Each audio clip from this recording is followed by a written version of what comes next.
Before we dive into the controversies, a little bit of history on the Brown Palace Hotel in Denver, Colorado. It was conceived by Henry C. Brown, a carpenter and real estate entrepreneur who had previously donated land for the Colorado State Capitol and $1,000, a lot of money at the time, to build the city's first library. The hotel was designed by Frankie Edbroke, and it was built in an Italian Renaissance revival style, using Colorado red granite and Arizona sandstone.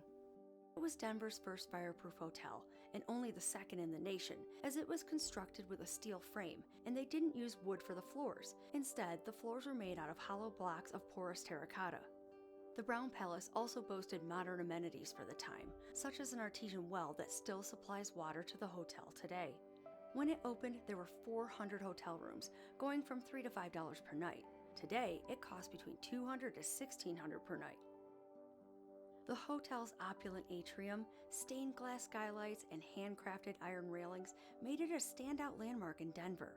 It cost $1.6 million to build, and according to the CPI inflation calculator, that is just under $55 million today. Mr. Brown then spent another $400,000 on furniture. From the beginning, the Brown Palace was a favorite amongst politicians, celebrities, and royalty. Over the years, it has hosted every U.S. president since Theodore Roosevelt, except for Calvin Coolidge.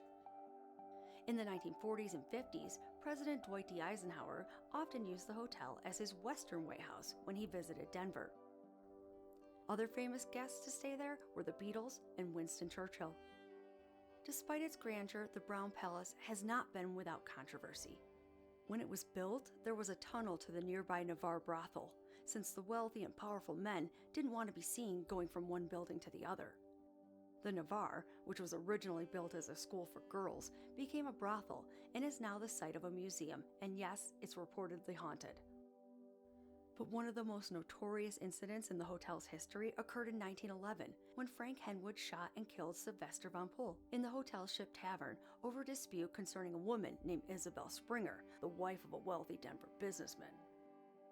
Frank fired 4 shots, killing Sylvester and accidentally hitting 2 bystanders, one of whom, George Copeland, later died.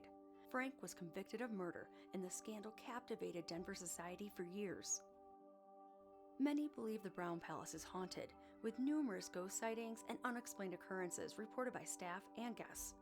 The 8th floor is said to be particularly active, with people hearing unexplained noises and seeing apparitions of past guests and workers. Some claim the spirit of Henry C. Brown himself still lingers in the halls. During Prohibition from 1920 to 1933, the hotel remained operational and allegedly had a speakeasy hidden inside, though I couldn't find any official records confirming this. It is said that Louise Hill, a Denver socialite and creator of Denver's Sacred 36, lived in room 904 of the Brown Palace Hotel from 1940 to 1955. She died in 1955 from pneumonia. When the hotel began offering tours, guides told the story of her life as a woman who suffered a terrible heartbreak over a lost love. Today, it's considered the most haunted room, although hauntings have been reported throughout the hotel. In 2003, the Brown Palace was at the center of an FBI investigation into a prostitution ring. The probe revealed that high-end escorts were allegedly operating out of the hotel, catering to wealthy clients.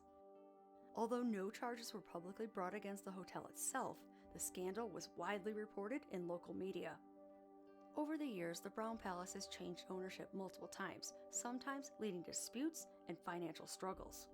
In 1927, there was a partial remodel of the ground floor, including beautiful Art Deco escalators and murals by artist Alan Tupper True, who was born in nearby Colorado Springs.